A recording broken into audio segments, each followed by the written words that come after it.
Well, it was all fun and games for Penn State men's basketball. They were getting every player they wanted out of the transfer portal, and then they started missing out on some important recruits. You are Locked On Nittany Lions, your daily podcast on the Penn State Nittany Lions, part of the Locked On Podcast Network, your team every day. Welcome into another edition of Locked On Nittany Lions. Thanks so much for making us your first listen and watch every single day. We are free and available wherever you get your podcast. My name is Zach Seyko. I am your host of the show and joined by special guest Adam Sheetz. Adam does incredible work with football, basketball. Recently coming back from the NFL draft. Adam, where can people keep up with your work that you obviously do so well? At Sheetz Adam on Twitter. You can find everything you need for all the work we're doing over at Comm Radio with football, basketball, the NFL draft, whatever you need, head over there. Yeah, and even though we're heading towards the summer, you're getting ready to be finished up with your semester here. But men's basketball and football do not sleep. We're talking a lot of men's basketball today. Of course, if you want to keep up with football and men's basketball for the Nittany Lions, head on over to happyvalleyinsider.com. That is where you're going to find everything Penn State athletics. That is Penn State Rivals. Penn State Rivals, go visit happyvalleyinsider.com.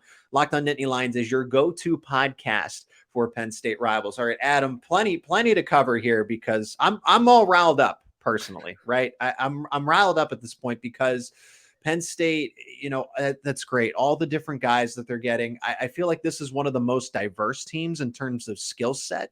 It's not so heavily focused towards the backcourt. It's not so heavily focused towards just John Hara. There's a balance between size, athleticism, speed, smarts, 3-point shooting. Like this Penn State team has it all. So maybe I shouldn't be one to complain, but I have to because I did like the recruiting class that Micah Shrewsbury had assembled. And that's where we're going to begin. And then dive into them losing other players in the transfer portal. Evan Mahaffey doesn't look good for Kebba Njie, but we're going to get to that. But I feel like the one that burns me the most is Carey Booth. Like I can't sit back, Kebba Njie and Evan Mahaffey, they're going to sting in different ways. And the jury's still out on Njie, right? But Carey Booth, legacy, right? I get it. You talk to his father, Calvin Booth, who had a great career at Penn State, played in the NBA, is now an executive in the NBA with the feisty Denver Nuggets, I might add. I'm quietly rooting for them. I don't have an interest in the NBA. I don't have a team. Pittsburgh doesn't have a team, so I don't have a team. But Calvin Booth, if you talk to him, he said that he wants his son, Carey, to make his own decisions, that he didn't want him to basically just go to Penn State because dad did. And now we're seeing that come full force here. And this was somebody that was highly rated, top 75, right? Do you think that Penn State even had a shot to retain Carey Booth as a recruit? And I feel like all the work that they did in the transfer portal, they kind of knew that this wasn't going to happen. And now he commits to Notre Dame and Micah Shrewsbury. So it's not like he went somewhere completely different. He's following to the coach he originally committed with. I think there might have been an outside shot, but I think it went away pretty quick because if you look at it, Mike Rhodes coming in, Mike Rhodes probably had never talked to Carey Booth because, Carey Booth wasn't going to VCU when Mike Rhodes was there. That was not in the cards. And I think we found something out that it really was Carey's own decision on where he was going to go because you look at it, the Penn State, you're like, the legacy thing. But now seeing him flip to Notre Dame, you're starting to see it was more of like the relationship he built with Micah Shrewsbury and that relationship they had. Micah Shrewsbury, an NBA guy, knows how to coach guys, get them ready to play in the NBA. And that's Carey Booth's end goal at the end of the day, to get to the NBA where his dad was able to get to and have a very successful career. And I think Micah, Carey, Calvin, they all have that same image of what they want Carey to be able to accomplish at Notre Dame and getting him to that next level. So I think Penn State was definitely on the outside. There might have been some, last chance ditch efforts for them to maybe bring him back. But at the end of the day, he made the decision to go to Notre Dame, which he believes best for him. And you really saw how strong that relationship he had with Micah Shrewsbury carried over to going to South Bend and playing for the Fighting Irish. I mean, when you look at it, Adam, Penn State's roster right now is pretty crowded, if I must say. Like I look at, and they're not done, right? They still have some spots. They still have scholarships that they can dish out here. But I look at that team and I say, okay, and now we're starting to split where minutes are going to go. And we're gonna get to Blue Cain in just a second because he committed to Georgia not too long ago, decommitted from Georgia Tech, and ultimately committed to the Bulldogs. Had a late last-second visit to Penn State, and I thought, okay, this is a good Joe Crispin, coach him up. This might, but it's starting to get to a point now where these guys Carey Booth in particular, I don't know about a Blue Cain, but maybe down at Georgia, he could see this where he plays 30 minutes a night. I don't know at Penn State that Carey Booth does get 30 plus minutes a night with the Nittany Lions, but maybe with Notre Dame, he does. And I I think he think there- does.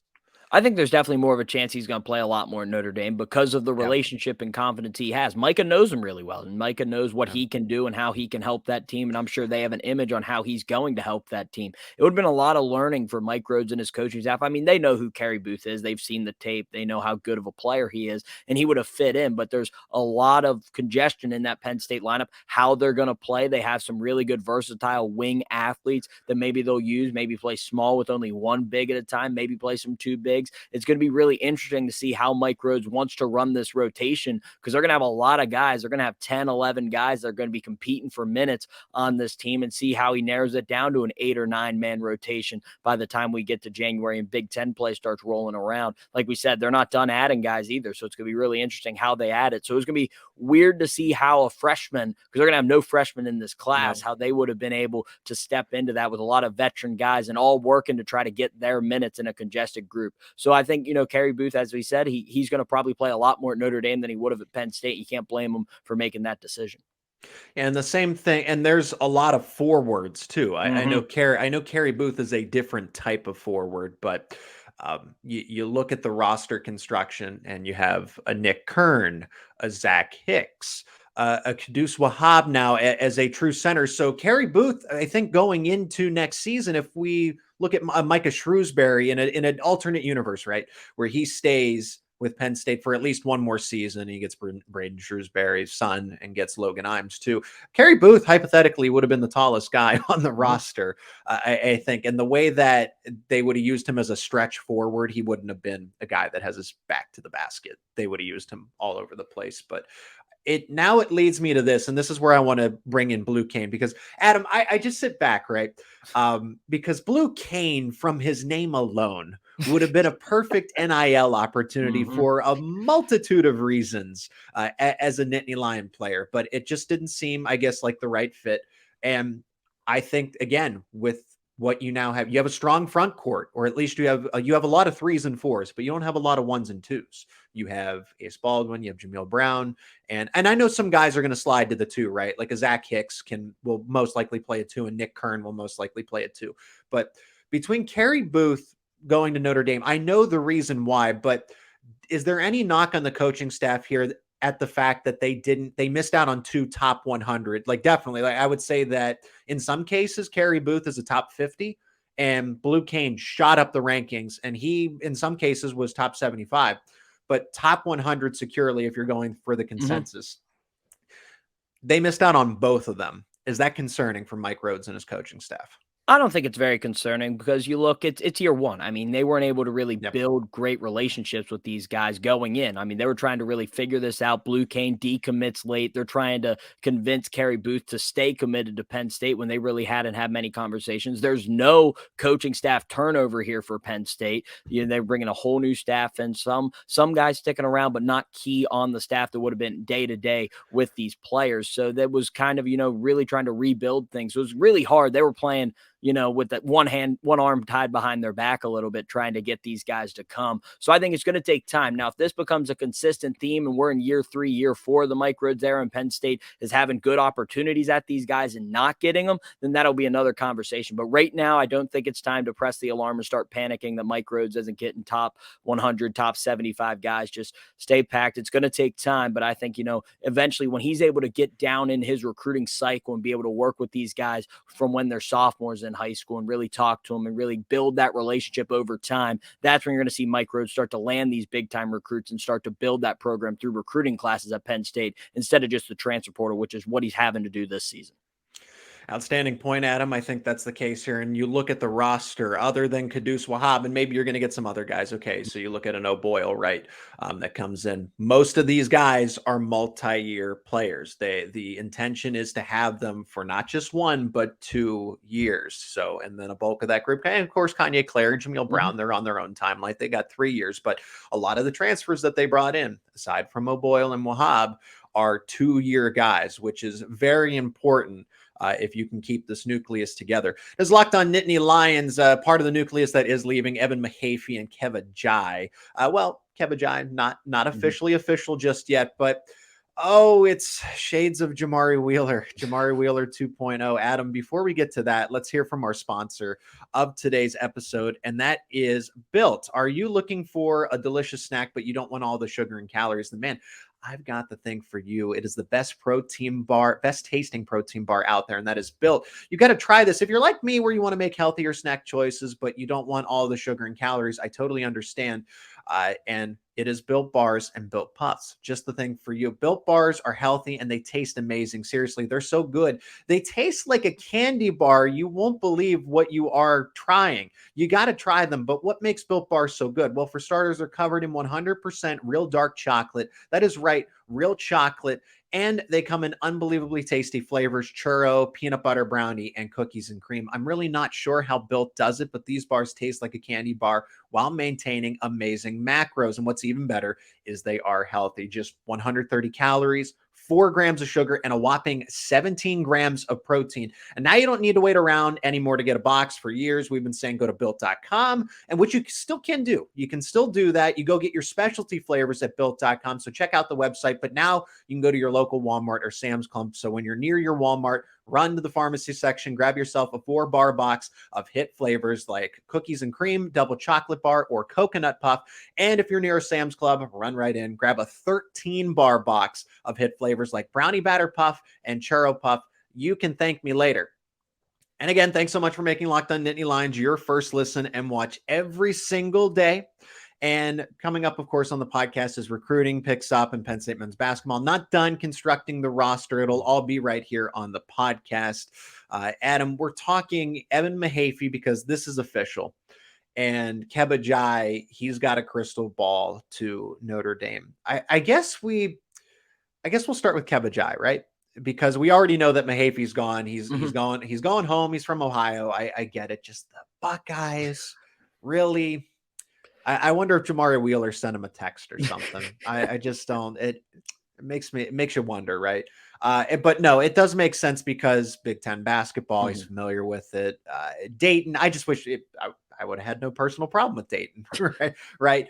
But Evan Mahaffey goes back to Ohio. But Kebba Njie is still out there. He seems to have a good standing, at least UCF is in the conversation, Central Florida.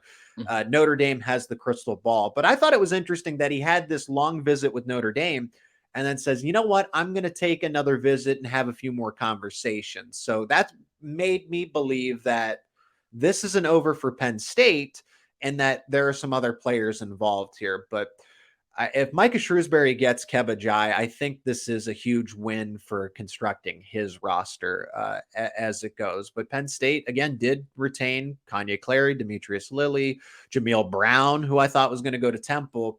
But Kebba Njie, kind of the same question with Carey Booth, even though we already knew the answer. Is there any chance that Kebba Njie comes back to Happy Valley? I think it's a long shot, and I think the big thing with Kebba is Kebba waited to enter the transfer portal. He waited till Mike Rhodes was hired. He hung around, and then he had the conversations. Then he decided to put his name in the transfer portal at the end of the day. So I think, he knows kind of Mike Rhodes' pitch. He's heard it. He knows what his role would be at Penn State, and he's looking around to see where his role would really embrace and really he'd thrive in. Obviously, Micah Shrewsbury, he's very familiar with at Notre Dame. UCF is making a really good push for him, and I think that'd be a really interesting fit because UCF's joining the Big 12. So it's it's no longer a mid-major. It's now a Big Six job for him going down there to play. So that's kind of a different field now. UCF trying to really get that big guy to play inside the Big 12. So I think it'll be really interesting. I think, you probably lean Notre Dame for the obvious reasons with Micah Shrewsbury and the familiarity with the offense. He was going to play with that recruiting class anyway at Penn State if nothing would have changed. So I think that makes a lot of sense. But I think Penn State, they can continue to try. I think, they brought Jameel Brown back. They still have Demetrius Lilly and Carey. So there's still kind of that continuity from that class still at Penn State. So I think maybe there's a shot, but I would definitely lean that Penn State's on the outside looking in here for Kebba Njie. And if we're being honest, at the end of the day, Notre Dame's not a fit for everybody. No, that's just the case. That has to do with the culture. That has to do with the heritage. Where Micah Shrewsbury does fit in with that. Mhm. I mean, this is an important part of this and something that I really didn't know. I guess you probably knew this, Adam.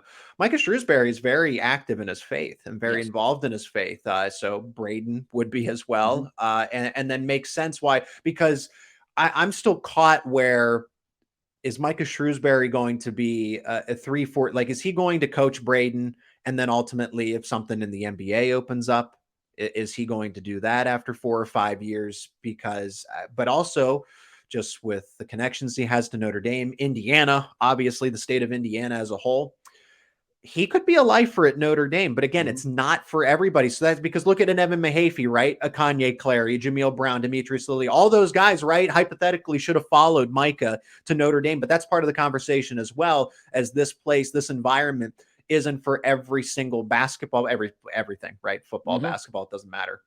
So that's very specific. And Kebba Njie, I could see him going to a UCF, even though he is projected to a Notre Dame at the end of the day. But I mean, I honestly would put Penn State under the other two, right? I'd go Notre Dame Yeah. at the top just because the connection to Micah Shrewsbury. There's a lot of openings with Notre Dame basketball for minutes and everything else.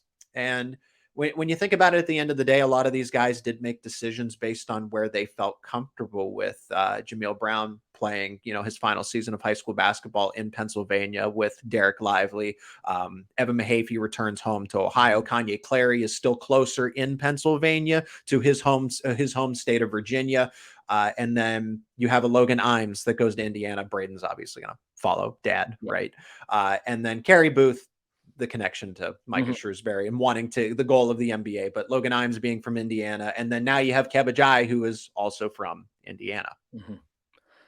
Yes, so I think they're the big points. It's all about fit, and I think we heard a lot about Notre Dame, especially when Brian Kelly left for LSU. You started to hear that you're coaching with like handcuffs on, and you're trying to figure things out because it's hard to recruit at Notre Dame because you're recruiting a certain type of player because they don't give a lot of academic leeway to some athletes. You got to be able to get into the school, and that's going to be something Micah Shrewsbury is going to deal with. And that's probably something Kebba Njie's looking at. Like, is that a fit? The campus, it's very different than most other college campuses when you walk on it. So there's a lot of different things and a lot of factors on the outside that Kebba Njie is probably looking at. That's why I think UCF's making this run. It's very different than Notre Dame and Penn State. One thing, the weather's a lot warmer in Orlando, Florida, and I'm sure Kebba but likes he's playing that. an indoor sport, so that's like, He's still got to walk to class every day, and I Yeah, think sure. that might be something he's looking at too. But I think there's definitely a lot of things Kebba's looking at, and I think Penn State, they're probably sitting, I think, comfortably in that third spot and probably trying to make their push. And maybe at the end of the day, maybe Kebba just feels like I just don't want to leave and stays at Penn State, and obviously that'd be great for the nice. Nittany Lions. But I mean, definitely, you think Notre Dame won just with the fit with Micah Shrewsbury and UCF, who's just made a great push here apparently for Kebba Njie, and they're looking really good sitting in that 2 spot to maybe get him and take him with him to the Big 12.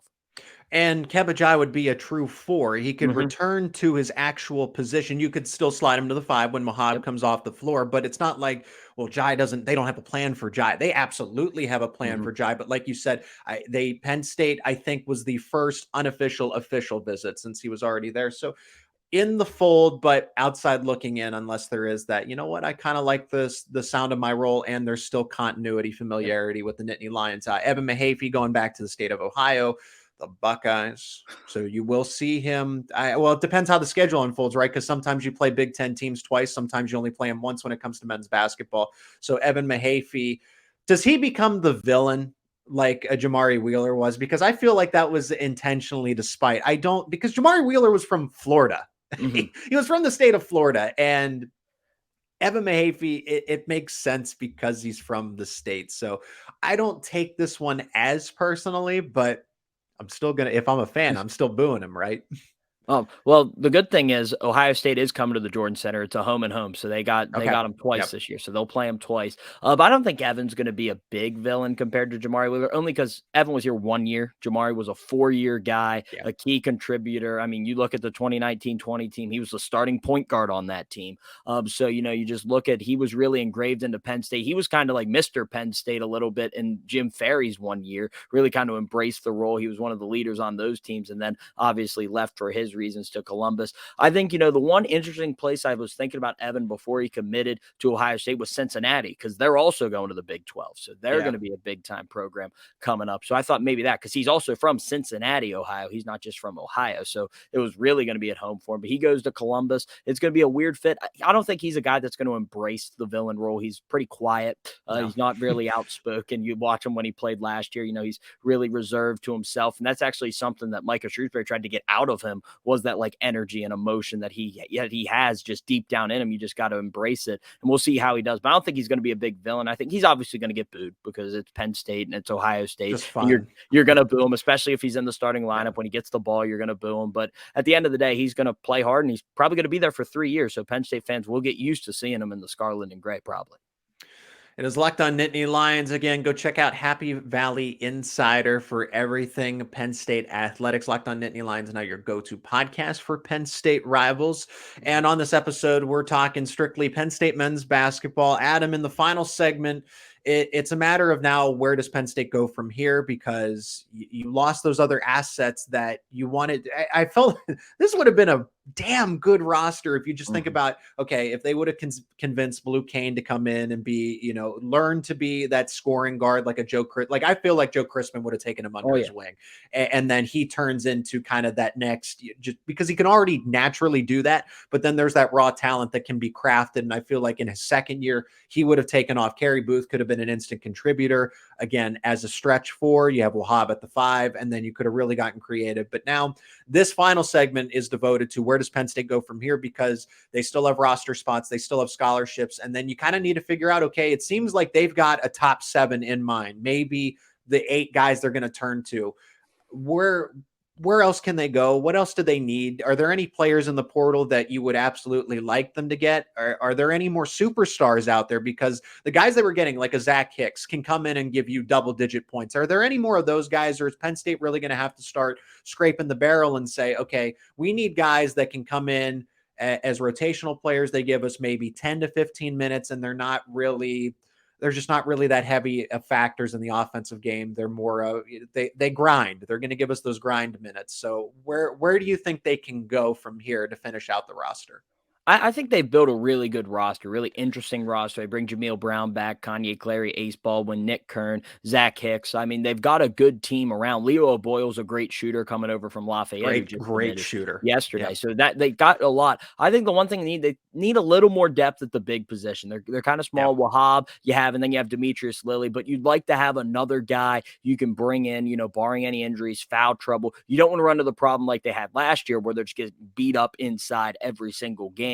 This team, I don't know if they'll be able to handle that the way last year's team did, because I don't know if this team will have the consistent shooting that last year's team did. And I don't know if Mike Rhodes wants to shoot 1,000,000 threes like Micah Shrewsbury did last season. So I think that would be the big thing. I don't think there's a superstar big guy out there for them to get. Obviously, the superstar big guy committed to Kansas today, which helped Penn State a little bit because Hunter Dickinson's not in the Big Ten anymore. But I think that's going to be the thing. Go get yourself another big guy, another guy who can come in, kind of like Mikey Henn did last year, and play that role coming off the bench, being a big guy, just bang down low in the block against some of the premier big guys that the Big Ten has to offer.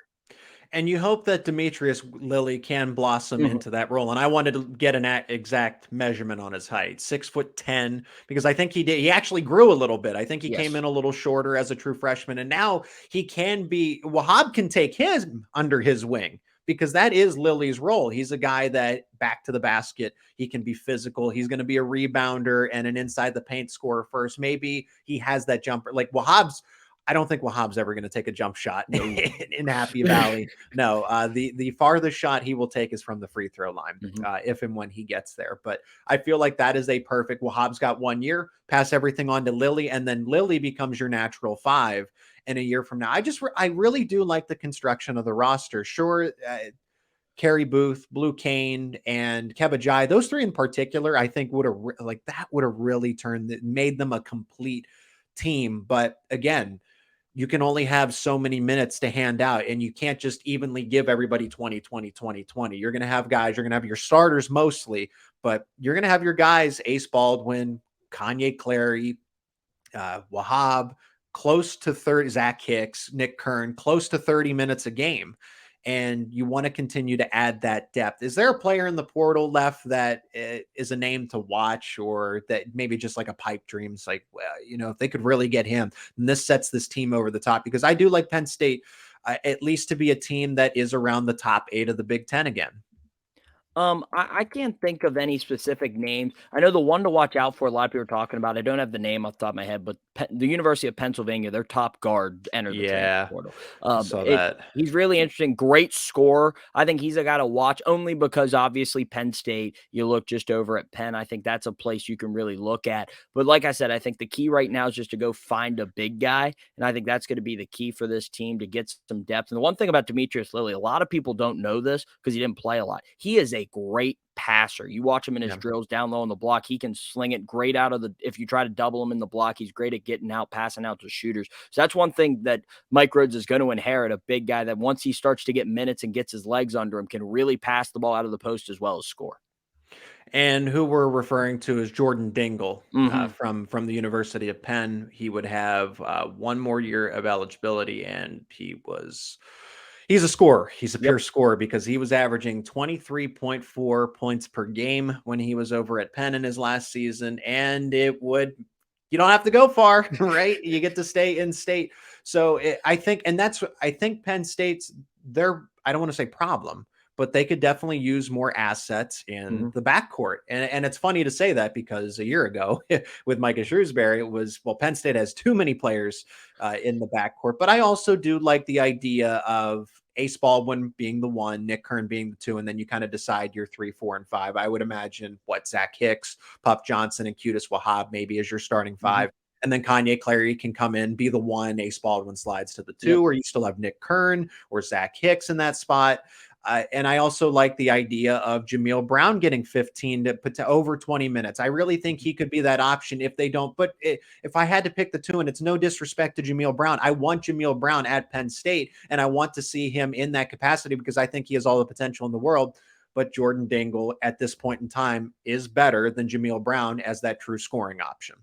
Yeah, because I think Jordan Dingle is a lot more versatile in his scoring. Jordan Dingle can go inside. He can shoot the 3. Jameel Brown, he is it's good because you need guys like this. He's a straight shooter. He can shoot it from anywhere. He can shoot it from the parking lot. I mean, he has great range, and he's a great catch and shoot guy. So I think that's what Mike Rhodes is going to use. Try to develop this offseason, because he is a good scorer off the dribble, was in high school. He didn't really show that a lot at Penn State last season. But if he has the ability to really evolve his game, but he's also a sophomore. He's really young. It's going to take him time to develop that. But right now, he's probably going to be a catch and shoot guy. Look at Dingle. He's versatile, can score inside, score outside, do a lot as a pure scorer, not just a shooter. So I think that's where Dingle would come in and really fit on this team. Give them another option that can go and get his own shot when you need to in late games. That's what Penn State sometimes struggled with last year when they took, Jalen Pickett away and Cam Winter really wasn't being Cam Winter. They struggled because they didn't have a lot of guys that could go get their own shot. And that's going to be something I'm sure Mike Rhodes is going to look at. Go find a guy that can get his own shot when you need it most down the stretch in these Big Ten games. Yeah, shot creation's very important. Kanye Clary seemed a little loose at times, but got better at it down the stretch. He can, just by speed alone, he can create his own shot. Oh, yeah. Ace Baldwin can. It's a matter of, okay, could a Puff Johnson do that? Could Zach Hicks do that? Nick Kern, not so offensively adept. He's your defensive guy. He's the guy that can guard your best player on opposing teams. So yeah, shot creation is very important. And right now I look at 2 guys that I'm confident in that. Jordan Dingle would very much answer that. Adam, it's great to catch up on Penn State men's basketball and kind of get that overall perspective. It's not just about playing, fantasy with the Penn State men's basketball roster. It is truly breaking down what some of these guys are really good at, what they're going to be missing out with some of these other players. So it's always great to catch up. Adam, where can people keep up and always catch up with you and the work that you do personally? At Sheetz Adam on Twitter. You can find all our work that Comm Radio does with Penn State men's basketball. All right. And did you have fun at the draft? I imagine you did. A lot of fun. They didn't make it easy on us. They were trading a bunch of trades, a bunch of wild picks. Will Levis falls to day 2, but it was a lot of fun. Yeah. And plenty of Penn State players, need a little more respect down there that those guys, they got signed. That's great. But I had Parker Washington in the 6th round and Sean Clifford in the 5th. You think about this, Penn State had two quarterbacks drafted in the draft here when you think about it. I mean, So- are we going to start claiming guys like Ohio State claims any person that ever wore an Ohio State jersey once in their lives? Will Levis played a good bit for Penn State. He did start he was a starter for Penn State. Yeah, and came in. He played against Ohio State. Joe Burrow. What did Joe Burrow do for the Buckeyes besides having a spot in the locker room? But hey, don't worry, Quinn Ewers will be an Ohio State quarterback once he gets to the NFL too. Yes, Quinn Ewers, a product of the Ohio State University. Adam, it's always great to chat. I appreciate it. Can't wait the next time we get to do this. Yep, thanks, Zach. Always a pleasure.